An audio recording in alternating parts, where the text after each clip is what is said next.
नमस्कार सांग माने आज एपिसोड 2 नहीं आसु आपण मानक पई आज एपिसोड 2 रे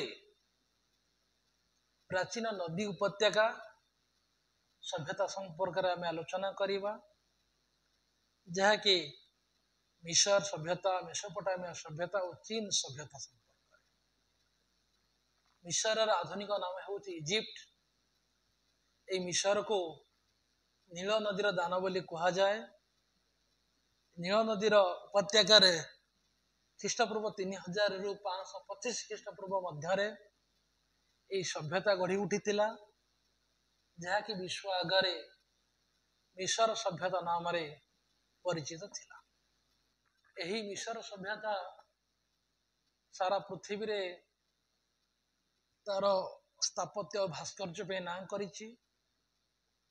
यार अर्थनीति कथा जदि कहबी साधारणतः कृषि अर्थनीति पशुपालन यह थिला ए सभ्यतार मुख्य अर्थनैतिक जीवन। मिस्र रे अनेक स्थापत्य कला मानक मध्यरु मंदिर सौध पिरामिड मान देखिबा पई मिली थाए। एही पिरामिड यदि कहबा सर्वबृहत पिरामिड गिजे ठारे देखिबा पई मिले जहाँ पृथ्वीर सप्ताश्चर्य मानक मध्यरु अन्यतम एवं मिस्रर कला स्थापत्य कथा जदि कहबा कार्नाक मंदिर लक्सर ठारे थिबा ओरोस्मा मंदिर मध्य विश्वविख्यात। এই ମିଶରୀୟ ସ୍ଥାପତ୍ୟର ଅନ୍ୟ ଏକ ଆକର୍ଷଣ ହେଉଛି ଆବୁ ସିମ୍ବେଲ ଠାରେ ରହିଥିବା ମନ୍ଦିର ଯାହାକି ପର୍ବତର ଗୋଟିଏ ପାର୍ଶ୍ୱକୁ କାଟି ତାକୁ ତିଆରି କରାଯାଇଛି। ଆଉ ସେ ସମୟର ଚିତ୍ରକଳା କଥା କହିଲେ ପିରାମିଡ କବର ମନ୍ଦିର ପ୍ରାସାଦ କାନ୍ଥରେ ମିଶରୀୟ ଚିତ୍ରଶିଳ୍ପୀ ମାନେ ସୁନ୍ଦର ସୁନ୍ଦର ଚିତ୍ରମାନ ଅଙ୍କନ କରୁଥିଲେ ଯାହାକି ସେ ସମୟର ସାମାଜିକ ରାଜନୈତିକ ଚିତ୍ର ଧାର୍ମିକ ଅବସ୍ଥା ସମ୍ପର୍କରେ ସୂଚନା ଦିଏ।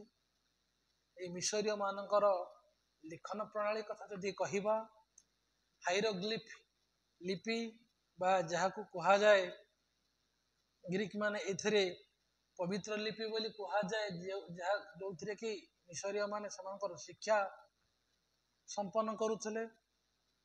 ଏହି ଶିକ୍ଷା କରିବା କ୍ଷେତ୍ରରେ ସେମାନେ କାଗଜ କଲମ କାଳିର ବ୍ୟବହାର କରୁଥିବାର ନଜର ଆସୁଛି। ସେମାନେ ପାପିରସ ରକ୍ତଦାନୀ କାଠ କଲମ କାଳି ଓ ଦୁଆତକୁ ନେଇ ସେମାନଙ୍କର ଲିଖନୀ ପ୍ରସ୍ତୁତ କରୁଥିଲେ।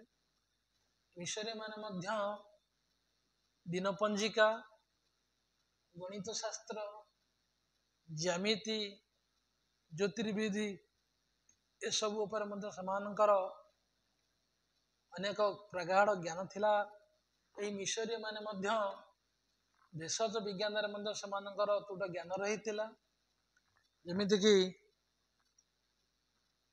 এই ମିଶର ସଭ୍ୟତାର ଲୋକମାନେ ସେମାନଙ୍କର ସାମାଜିକ ଜୀବନ କଥା ଯଦି ଆମେ ଆଲୋଚନା କରିବା ସେମାନେ ସର୍ବଦା ଏକାଠି ରହିବା ପାଇଁ ଇଚ୍ଛା କରୁଥିଲେ।